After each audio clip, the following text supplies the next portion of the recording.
Hello guys, today I will teach you 5 things that you should know to have an advantage on your enemies when you're building.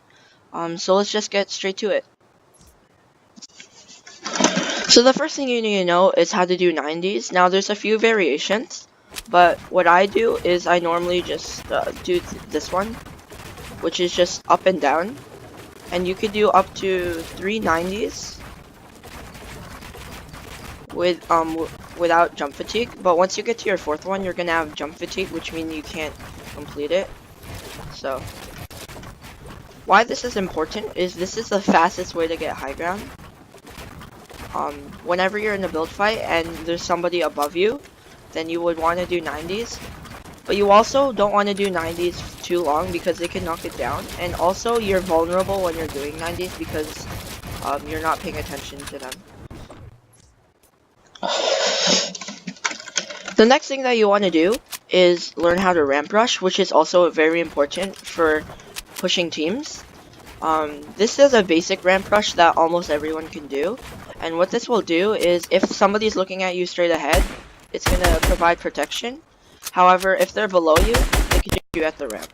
So what you want to do instead of that is this, if you can, which is placing the floor, which means that they'll at least have to shoot 2.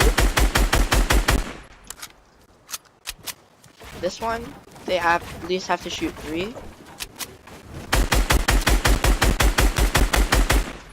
And then you could also do double ramp rushing, which is a lot harder, but you could still try to do it. Now this one, you will need to do 4. And if you feel really advanced, you could do this.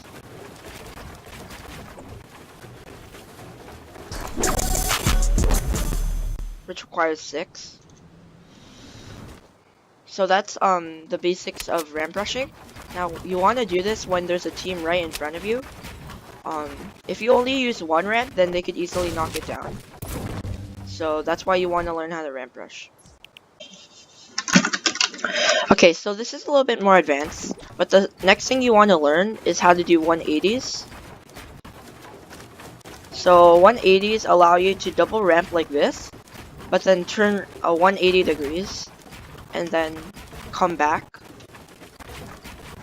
Now what this allows you to do is if somebody is above you, they can't shoot you, and then you could 180 degree and then you'll be above them. So that's why you want a 180. Now the next thing we'll learn is also related to the 180s, because we're gonna learn how to Thwifo Cone next, which is a lot more advanced. So yeah, that's why you want a 180.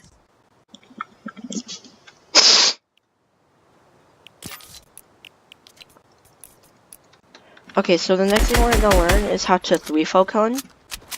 This is when you do a double ramp. You could place a wall and a cone, and what this will do is if somebody's going up, they're gonna get blocked by this cone. Excuse me. And then also if they're going like this, they're gonna get blocked by the wall. You could also do it like that, which has like the same effect if they're going up like that, and then also if they're going up like this.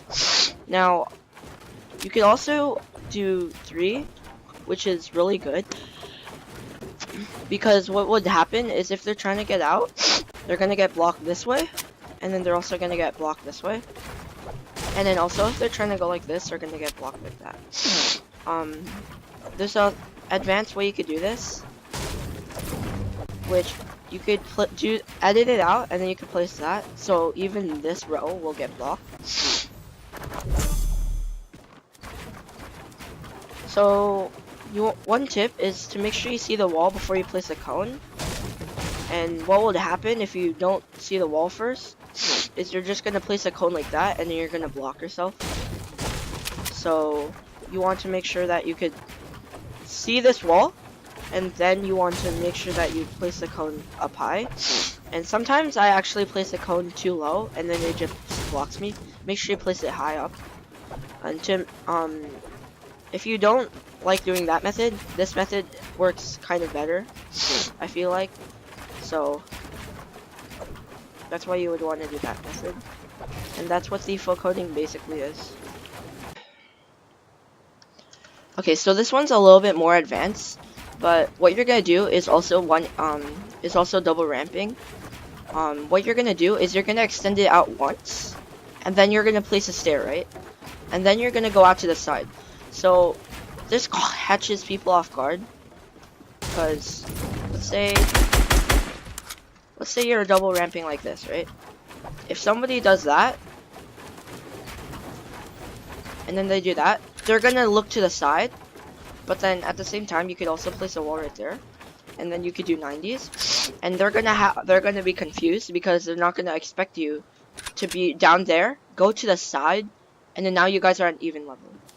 So you want to do this quickly, because if you do it slowly, then what's gonna happen is that they're just gonna be on the side, they're gonna see you, they're gonna kill you. So you want to place that wall. I say you should place that wall before you should place almost anything else.